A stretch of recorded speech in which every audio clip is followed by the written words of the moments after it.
So, everyone loves a top 10 5 things that make you successful video, but honestly, what I'm going to do in this video is I'm going to tell you 5 things I think have helped me be very successful that I don't see anybody else doing. So, I'm not going to sit here in this video and tell you like, eat vegetables and read books and meditate. That's not what we're going to do here. I'm going to tell you 5 things that if you apply these, I can almost guarantee you're going to get way more out of yourself.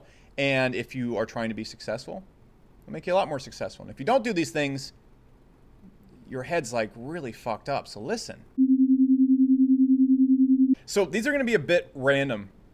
And what I'm going to show you right here is just like stuff that I don't see people doing. And I know it's had such a huge impact on me being smarter and more successful.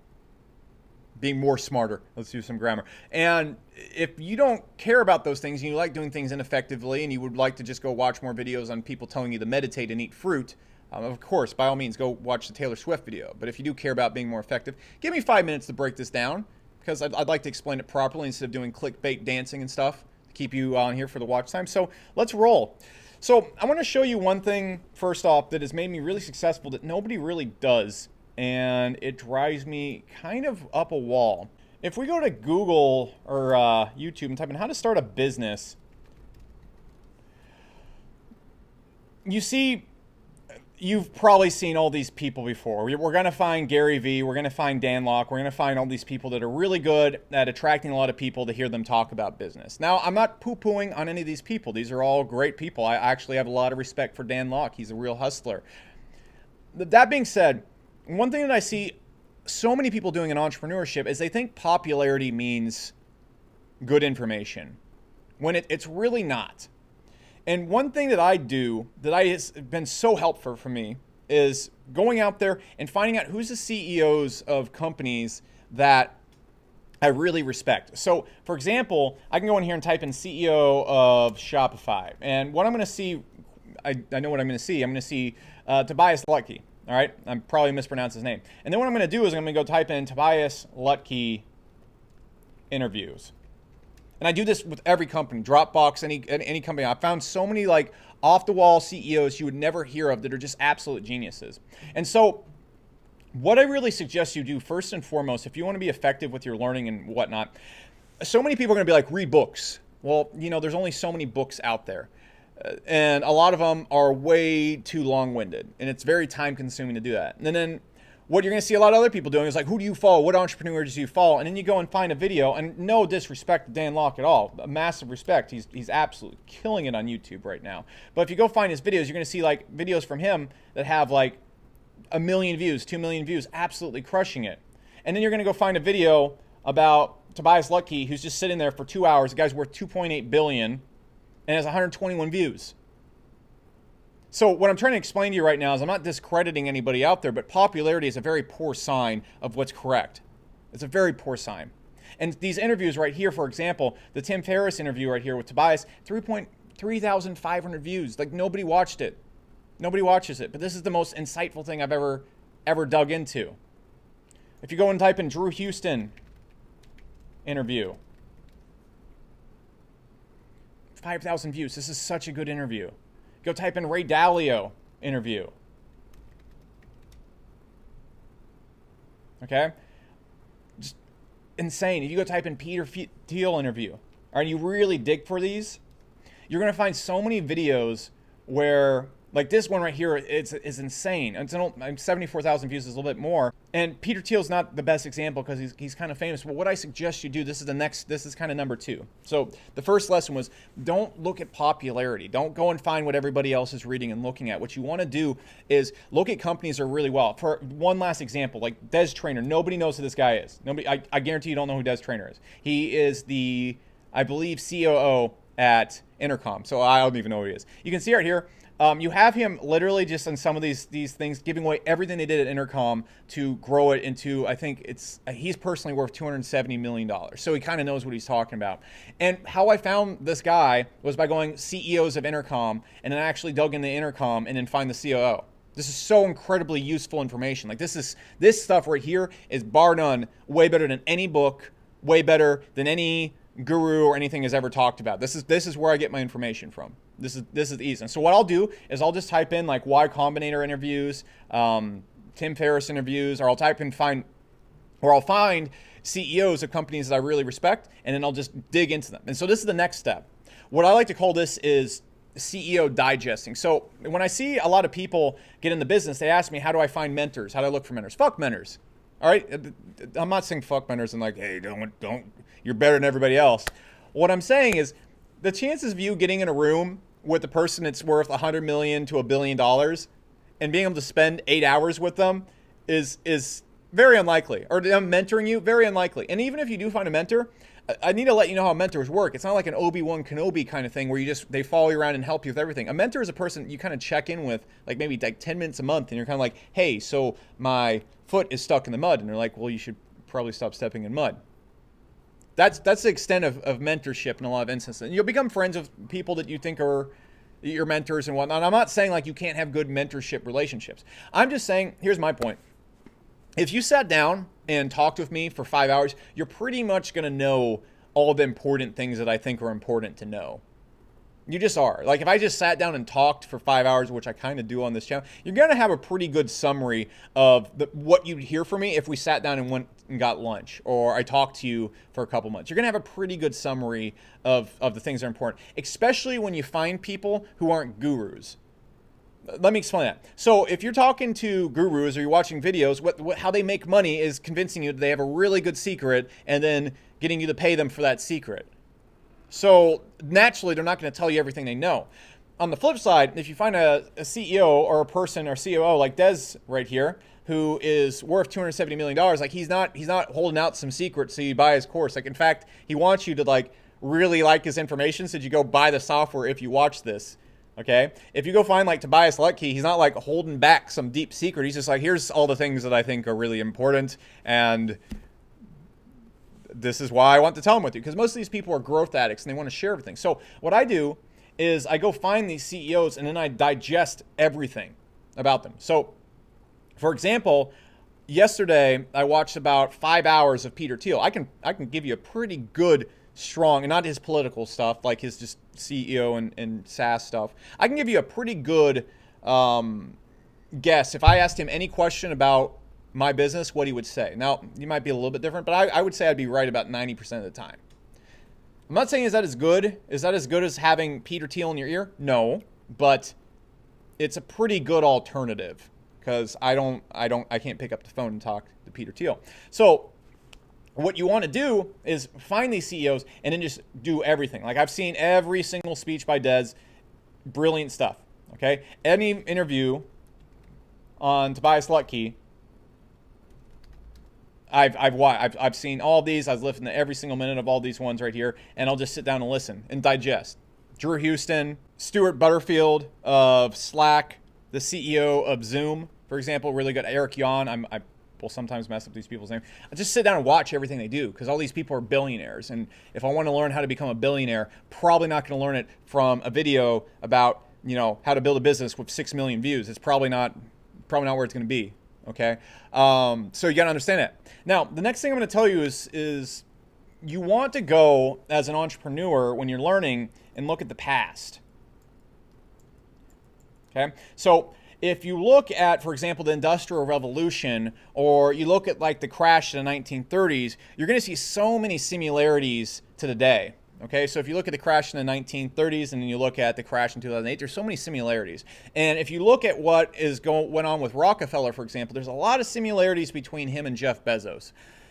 So what I'm trying to say right here is if you go back in time and look at things, what you need to look at in history is realize that human nature really doesn't change at all. We're the same exact creature we were 2,000 years ago. We're still with the same exact brain. So how I like to explain this is, let's say we have, if you look at your dog,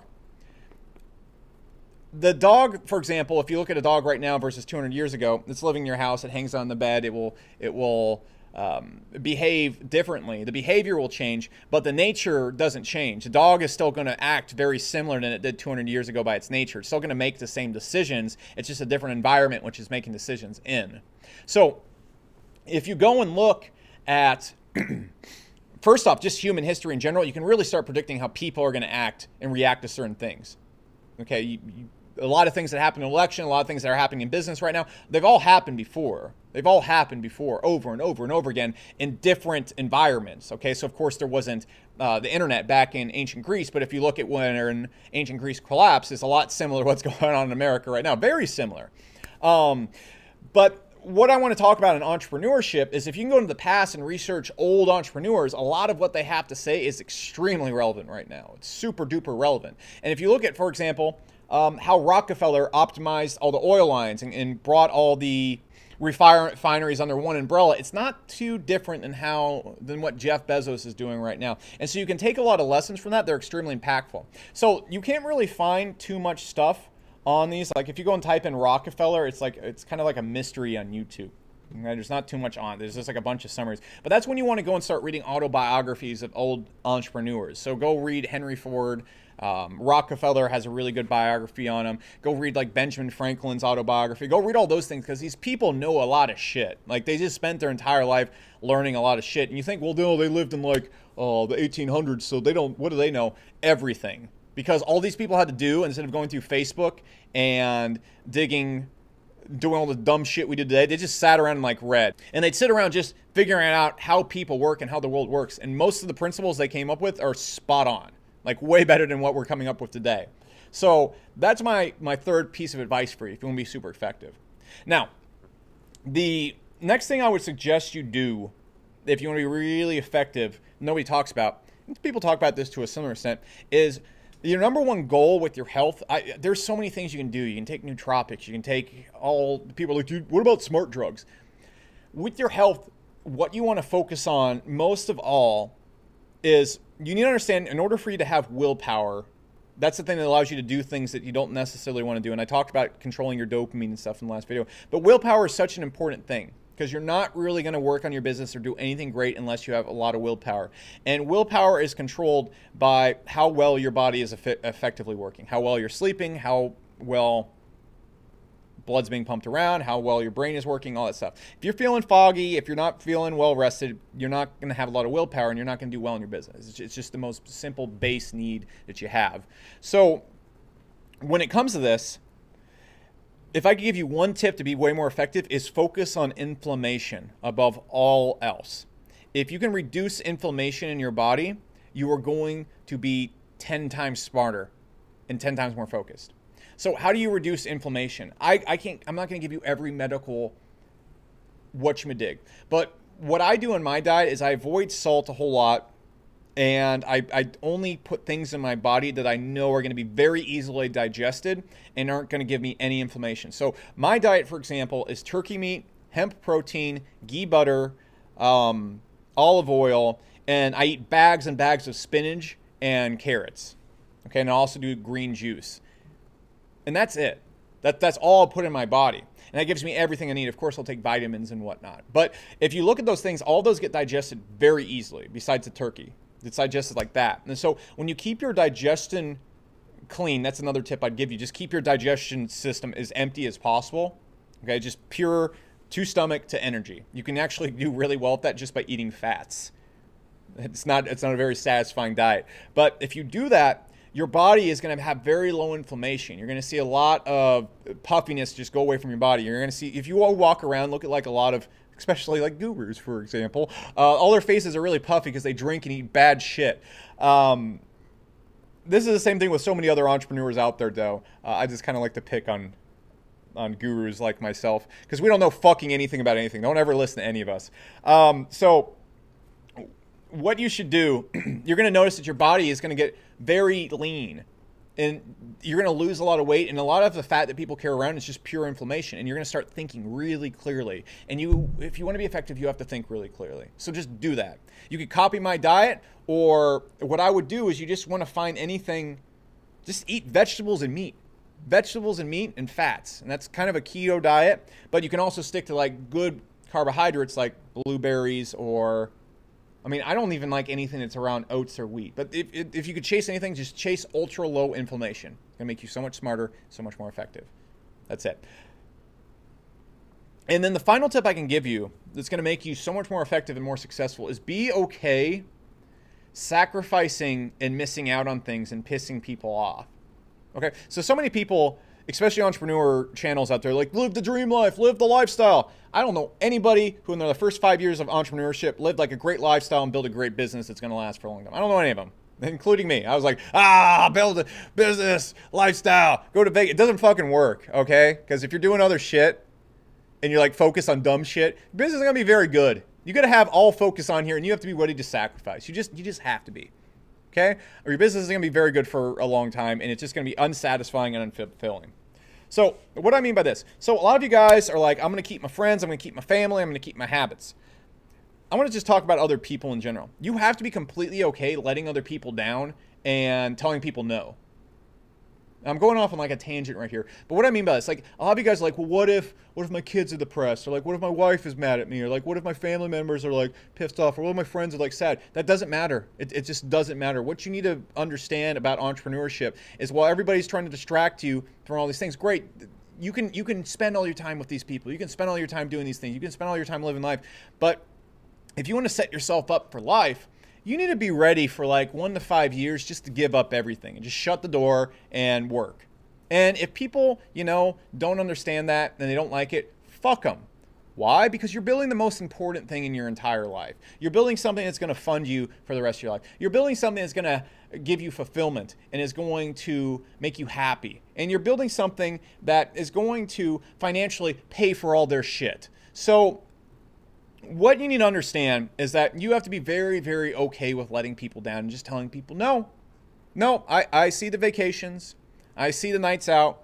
I see the fun we could have. I see the time we can spend together. But frankly, I spend way too much fucking time with you already. I'm going to close the door, and for the next 2 years, you're just not really going to see me, and that's it. And is this the most happiest thing? No, but if you want to win, if you look at Kobe Bryant when he was killing it, not the most social person. Look at Michael Jordan, spends all of his time on the court. If you look at anybody who's really good at anything, they just kind of shut the door.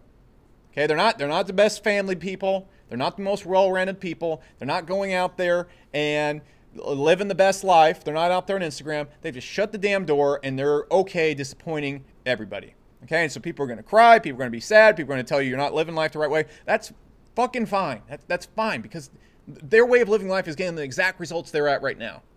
And so just be okay putting away some things that are important to you for a while. Just be okay with it. You can be sad about it. And I'll give you one little bonus tip.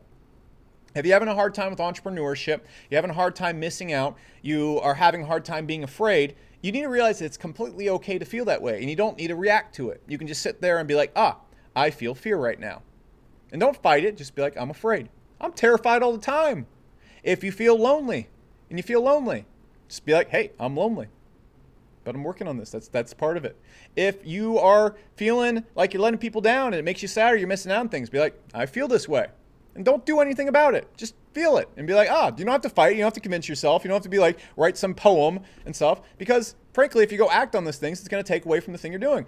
There's give and takes and you're going to feel ways. So like, it's just like if you want to eat a cake, the best way not to eat a cake is to feel that you want to be a cake, you want to eat a cake, and be okay with it, and then just don't eat the cake. If you try and fight it, you're going to eat the cake. It's just like it's an oxymoron with our brains. It's the same thing with everything else out there. If you try and fight loneliness, you try and fight fear, you try and fight all these things, what's going to happen is all your willpower gets wasted fighting these things, and then once your willpower bar gets down and collapses, your animal brain is going to take over, and you're going to do all those things. Okay, you see how that works? It's kind of ironic. So those are 5 things plus one bonus. I think if you do, your life you will be a fucking killer, or at least you'll feel like a killer. I don't know, but you should do them. It's helped me out a lot.